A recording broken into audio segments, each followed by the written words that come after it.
everybody can please stand for the pledge and the prayer. Heavenly Father, we come before you this day. We commit this meeting into your hands. We ask for your guidance, knowledge, truth, wisdom, that you would guide our steps and that we'd do the right thing for our citizens here in Hancock County. In Jesus' name we pray. Amen. Amen.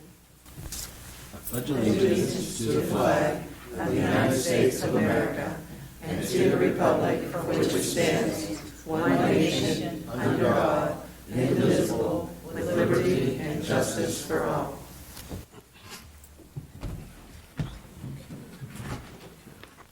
Call to order the Hancock County Commission meeting this Thursday, April the 14th of 2022 at 2:30 p.m. Roll call, please. Mr. President, all Hancock County Commissioners are present. And first thing we have on is the approval of the minutes, approval of the commission meeting minutes for March 24th of 2022. I move to approve as presented. Any discussion? All in favor? Aye. Motion carries 3-0. Next, we have government agency presentations. First person we have is Joy Reese from Change Incorporated, First-Time Home Buyers Program. If you'd come up and have a seat at the table, this way we'll have you mic'd. Thank you for having us, or me, as I'm speaking for the agency. I'm Joy Reese. I'm the Housing Counseling Program Manager and the Home Administrator for Brooke Hancock in the City of Weirton. The Change Incorporated, as administrator for the Northern Panhandle Home Consortium, is made up of Hancock, Brooke, Ohio, Marshall, and the cities of Wheeling and Weirton. Every year, the First-Time Homebuyer Program must have a public meeting to solicit ideas of how the funding should be utilized or if any changes should be made. At the current time, we do not have the 2022 budget, so we'll realize on the 2021 budget, which the allocation was $305,207. After they utilized 10% for administration and 15% for community housing development projects, what's left is about $228,000 to be used for first-time homebuyers to purchase their first home. Since 1997, Change Incorporated is under the administration of the First-Time Homebuyer Program.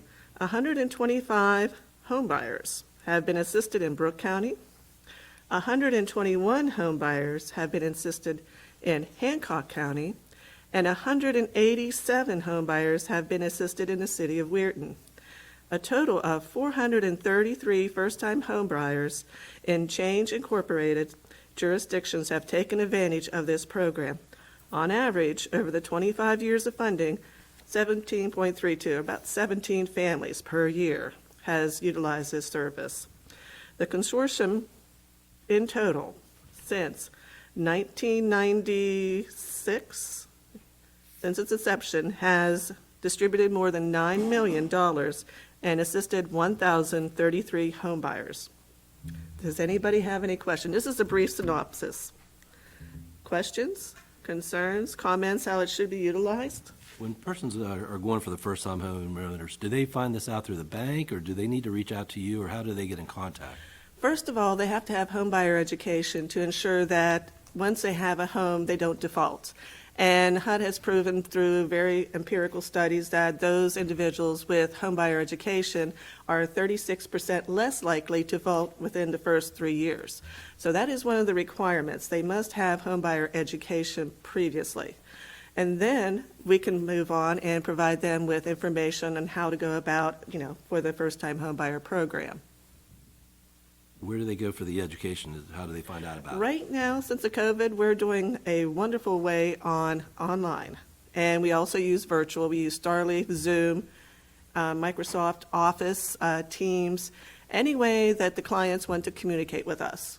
You do it all with the Brooke Hancock Family Resource Network? I refer a lot of individuals to them because a lot of times as you're going through the low and moderate incomes individuals, they have certain needs that they can benefit from in order to free up funds to put towards their goal of home ownership. Commissioners, anybody else have any questions? Thank you. You're welcome. Appreciate your time. Thank you. Thank you for having me. Next we have, under government presentations, Senator Brown, if you'd like to come on up and give us a legislative update. Have a seat at the table. This way you'll be mic'd. And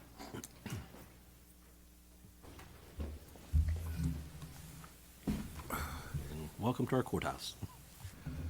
How y'all doing?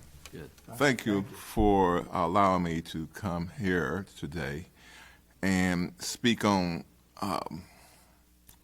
certain couple issues that I feel as though would be germane and that we really need to take a look at. There's a couple bills that I feel as though that's somewhat problematic for me. Or one bill was the bill to reduce insulin to $35 a month, capping it off. It failed. And West Virginia has one of the highest rates of diabetes in the country. And that became a very personal issue with me, and that could have helped a lot of people who, with their monies, because people right now are paying up to $600 a month just for insulin.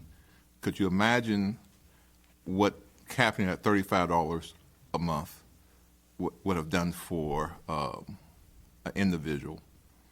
But one thing, another bill that I really had some trouble with that did pass was Senate Bill 268. It's a bill that will allow school pods and micro pods. A school pod is any group of parents can get together and homeschool their children. A micropod is the same thing, but with teachers, but charge a tuition. Many people say, oh, that's a good idea, a very bad idea. And the reason that it's a bad idea is the fact that there are no rules, no regulations on any of these particular groups of people. So far, you can have a barn and put your kids in and allow them to be in a barn, unsafe conditions. There's no monitoring of these particular schools. They've taken every thing out, any legislation to control these schools out of the window. People talking about freedom. Any regulation is gone. One thing that concerned me, I did cross-examine, well, I don't say cross-examine, did speak to Ms. Rucker out of the Eastern Panhandle who presented this bill. I asked her, will you be vetting any of the people teaching in these schools? And she said, no, we will not be vetting them. I said, aren't you afraid that somebody with a criminal background can get there and who, or can be a pedophile or something that could actually be in one of these schools? And she said, well, once it happens, we'll find out. It's on record. And that concerned me. The other concern is this. You could have a GED and teach in these schools.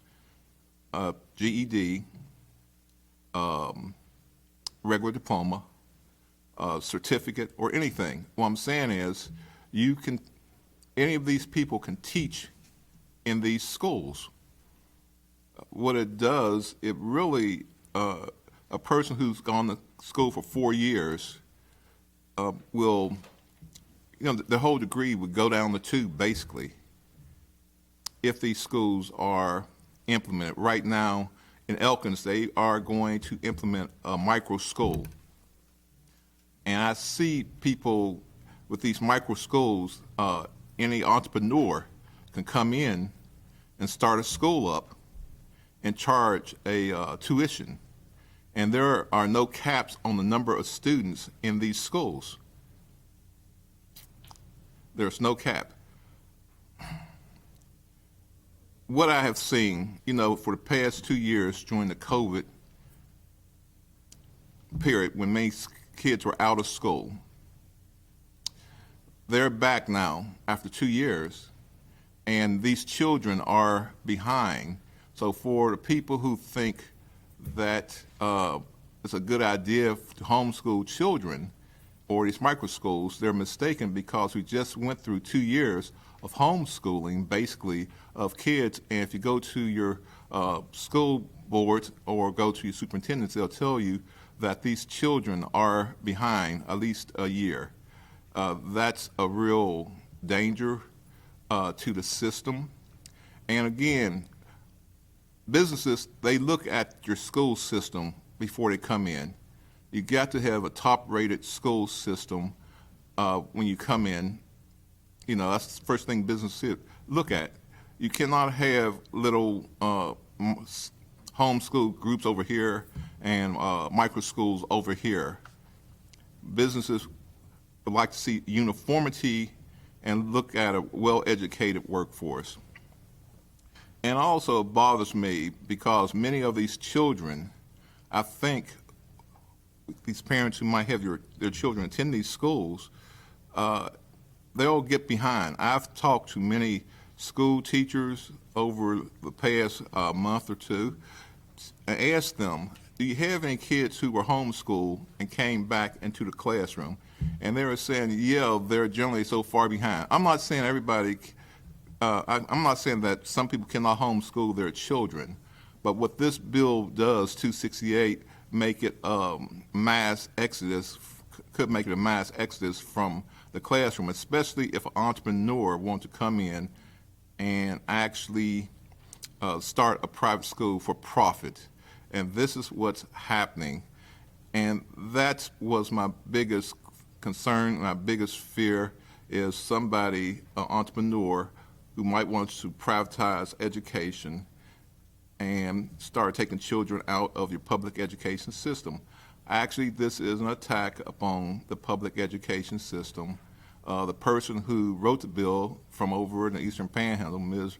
Rucker, Senator Rucker, she homeschooled her children. And also the vice chair of this education committee, Minister Roberts, he has a religious school. He's an administrator of a religious school. So this bill really sort of benefits them. And I just feel as though that the public should be aware of the dangers of this bill. Plus, it's going to take money out of public education again, and we're going to have teachers leaving the state again. We do not have enough teachers already.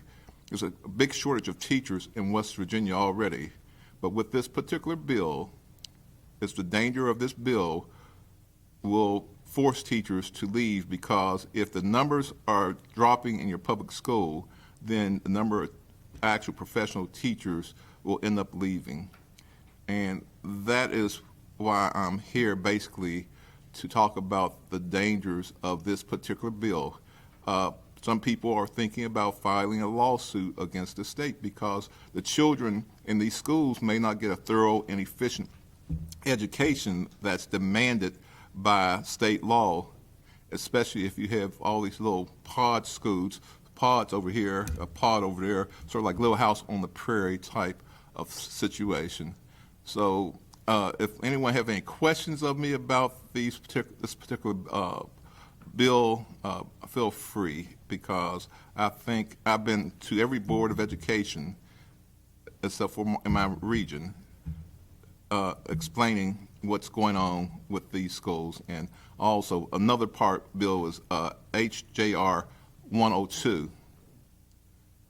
It's on this November election, they're going to try to amend the Constitution to allow the state legislature to actually determine policy over your state Board of Education, which I think is also a bad idea, because it's all part of that whole agenda to undermine public education.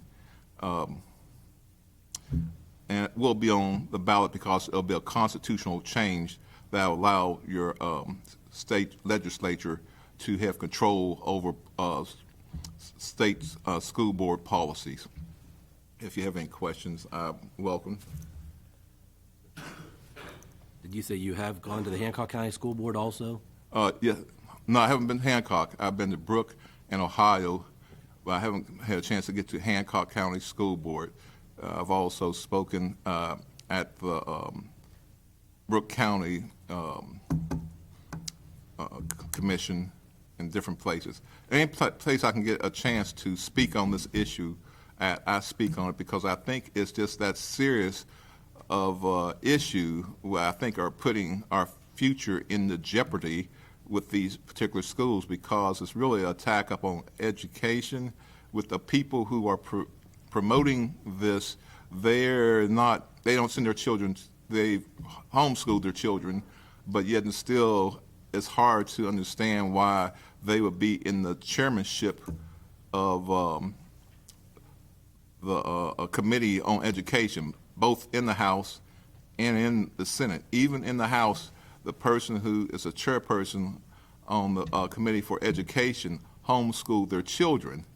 So, and that's, it's really sort of hard to take and try to understand why would these individuals be be the chairperson. And, if you understand how that works, if you are a chairperson on one of these committees, you're the person who is a gatekeeper to allow whatever issue or whatever bill comes to the floor. If you're going to let that bill in or keep it out, it's up to that chairperson on those committees. I don't think most of the public realize that. That's why there's so much good legislation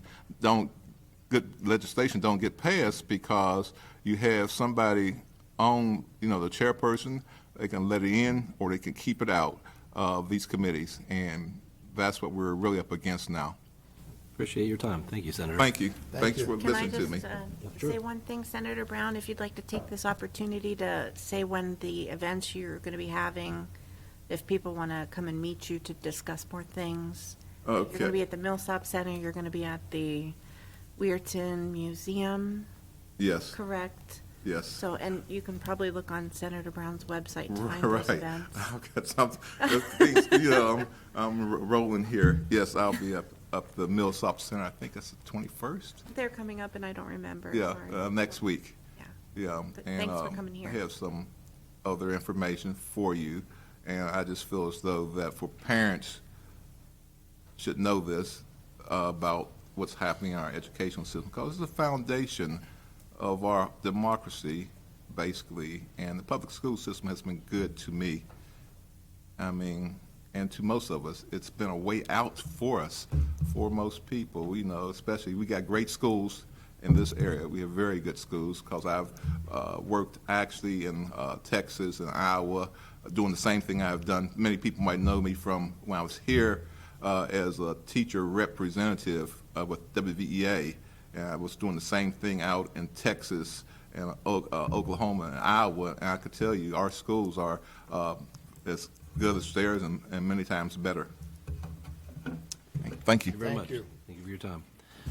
Next, it's not on the agenda, but it's sign-in. It actually is going to go under government agency presentations. We have Trina Morgan, the Executive Director of the Hancock County Senior Services. If you'd like to come up. Good afternoon, Commission, and thank you very much for this time and opportunity to speak to you. I'm here on behalf of the employees of Hancock County Senior Services. As you are aware or maybe unaware, we do not offer any type of insurance to our employees, salaried or hourly.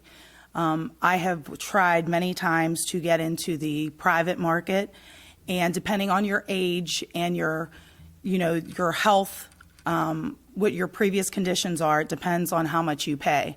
And a lot of our senior service workers are in that age bracket where it's a little bit more expensive. What I'm asking is your consideration to allow us to be a part of the county health plan. Not that you would pay for it, but that we would contribute and pay our portion just like everybody that is a county employee pay. So that's why I wanted to bring this to your attention. There are several of my employees currently without any type of health care, and just one ER visit Just any of our local hospitals can start from $300 to $700, depending on what the situation is. So I would really appreciate you considering adding us to the list. And if you have any questions, feel free. Okay? Thank you. So, we had nobody else on the sign-up sheet, so we will pass the citizen remarks. Next thing we go to, nothing under correspondence. Tabled items, consideration of approval of the Hancock County Animal Shelter website design agreement.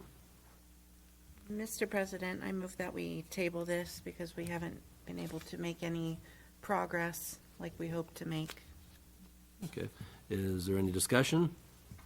All in favor on keeping it tabled? Aye. Motion carries 3-0. Nothing under old business. New business under the commission. Consideration of approval of a proclamation for the National Volunteers Week.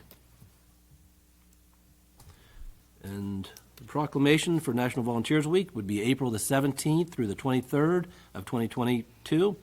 Whereas National Volunteer Week has been observed annually since 1974 at all governmental levels and recognizes volunteerism, participation, sharing, and working together to make a difference.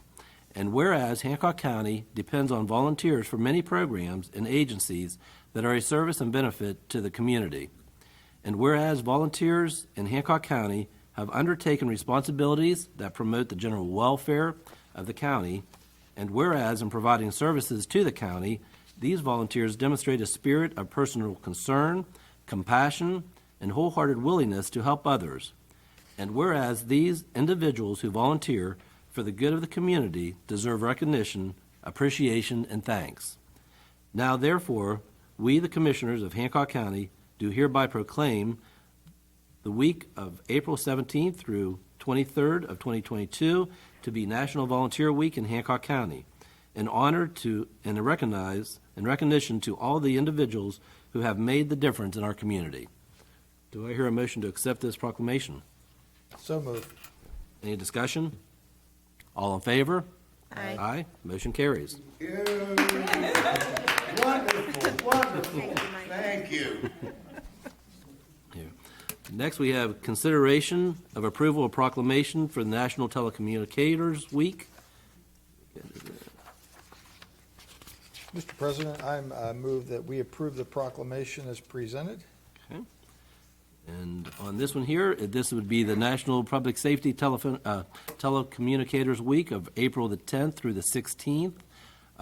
Whereas emergencies can occur at any time that require police, fire, or emergency medical services, and whereas an emergency occurs, the prompt response of police officers, firefighters, paramedics is critical to the protection to life and preservation of the property. And whereas the safety of our police officers, firefighters, is dependent upon the quality and accuracy of the information obtained from citizens who telephone the Hancock County Emergency Communication Center.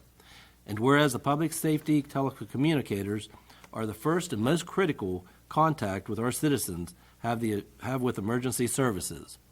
And whereas public safety telecommunicators are the single vital link to our police officers, firefighters, by monitoring their activities by radio, providing them information, and ensuring their safety.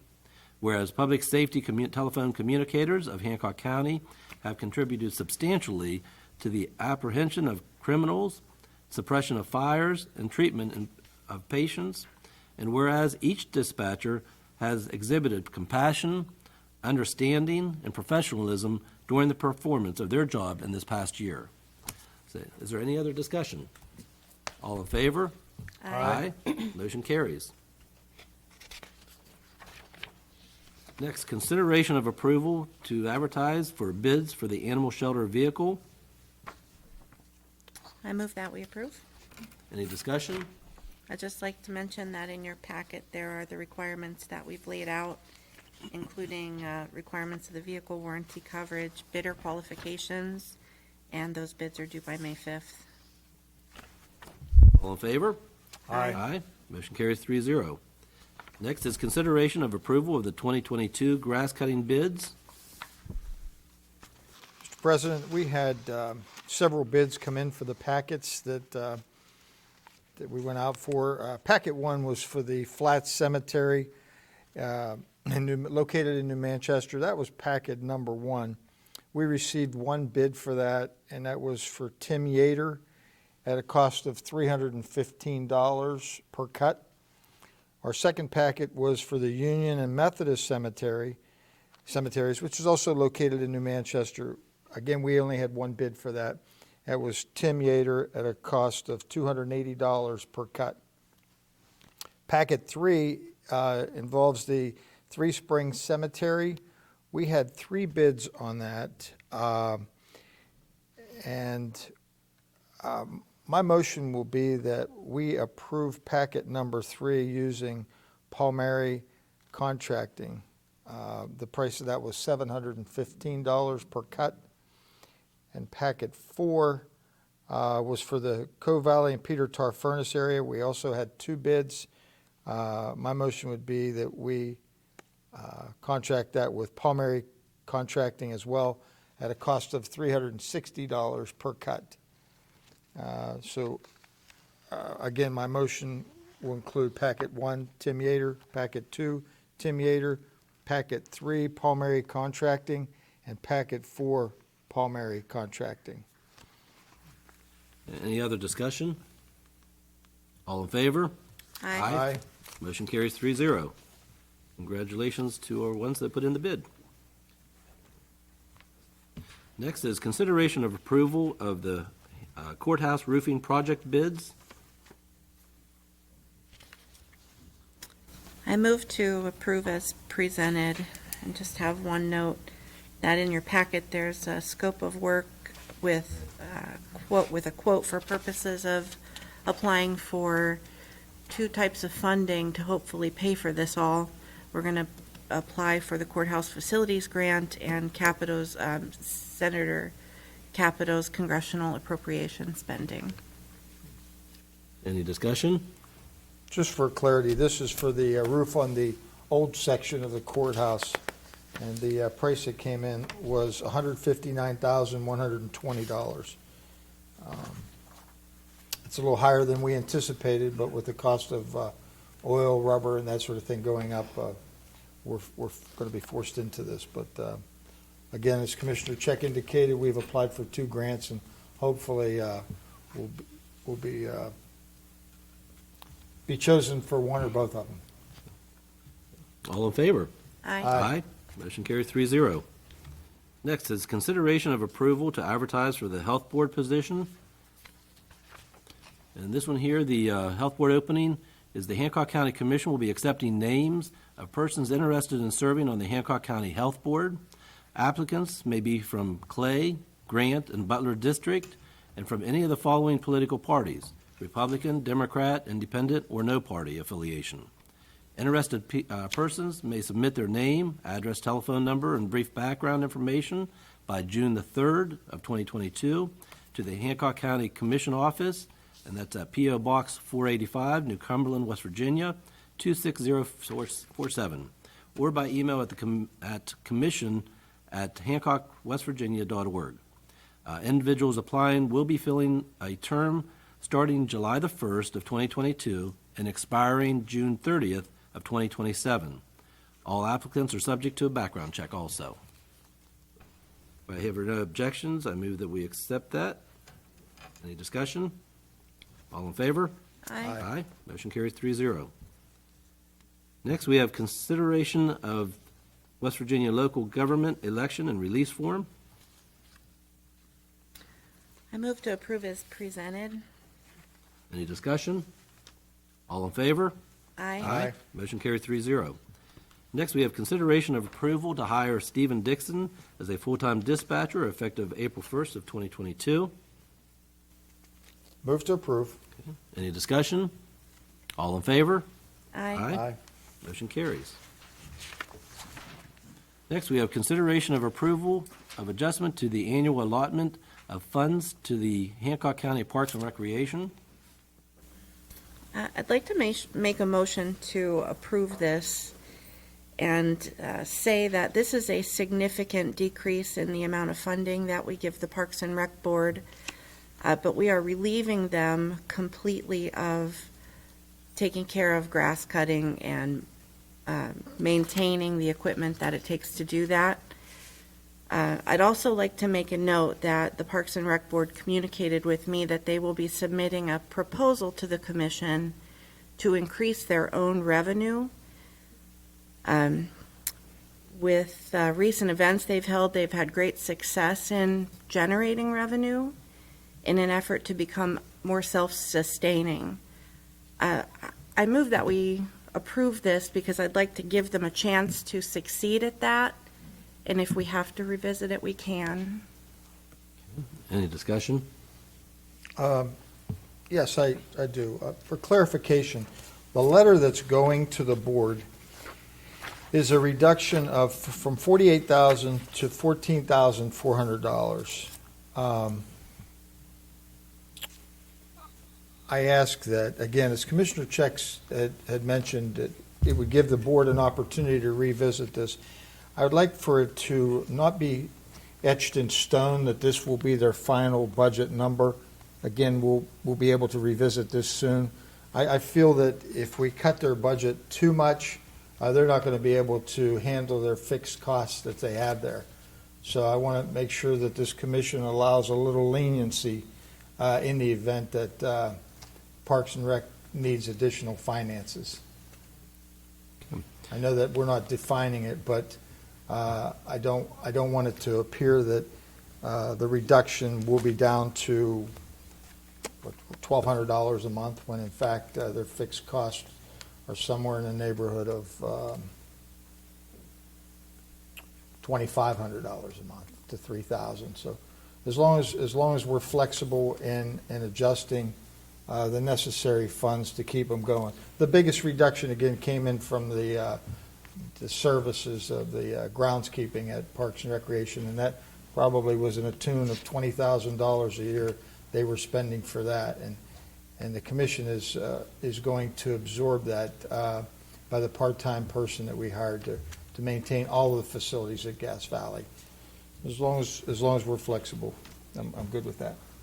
And if that's the case, I'd like to withdraw my motion and move that we table this because I haven't seen the details of the proposal for Parks and Rec to generate revenue, and maybe we can come up with a fixed number after we see a proposal from them. Okay. Any other discussion on being tabled? Just for clarity, so there'll be no notice going out to the park board then, and any reduction at all until we meet with them? Yes. Correct. Okay, I'm good with that. Okay, all in favor? Aye. Aye. Motion carries 3-0 to be tabled. Next, we have consideration of approval of the resolution to designate signatory verification request. I see in the packet that it doesn't have a name of who we're designating.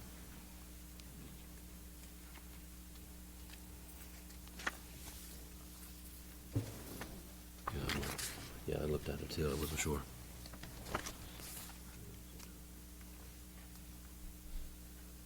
You know, Mike, do you know on this one here, being that it's not named the person on there, if we can still move ahead with this, or do we need to go ahead and find out who would be in that position? I mean, I think it's just a resolution. I think as long as you are in agreement with who it's going to be and you're voting on it, that's not an issue. They clarify for you or not? Do we know who it's going to be? Do we have, has anything been brought up of who that would even be? Because we have not talked on this at all. Then you should table it. Okay. Do I hear a motion to table this? So moved. Any discussion? All in favor? Aye. Motion carries 3-0 to table. Next, we have consideration of approval of the coal severance revision number 3 for fiscal year 21-22.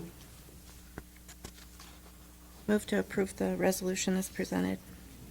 Any discussion? All in favor? Aye. Motion carries 3-0.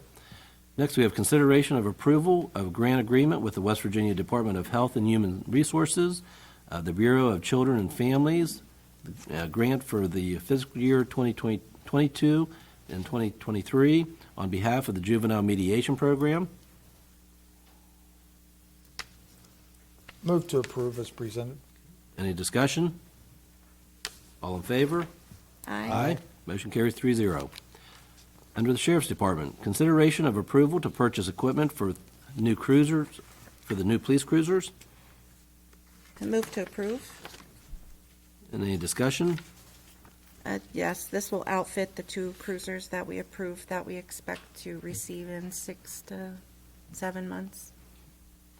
All in favor? Aye. Motion carries 3-0. Under the County Clerk, consideration of approval to adjust poll workers' salaries. Move to approve as presented.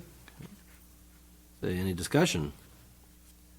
The commission right now, the number 1 supply clerks would be going up to a salary of $250. The number 2 commissioners, return clerks, would go up to $240, and the number 3 commissioners and poll clerks would go up to $230. This also brings everything back in line and also be equivalent to what Brooke County is paying. I know our poll workers put in a lot of time, and that's normally about a good 12-hour day, and you're on your feet all day long, and I think they definitely deserve that. So, appreciate that. Is there a motion on the floor? So moved. Any discussion? All in favor? Aye. Motion carries 3-0.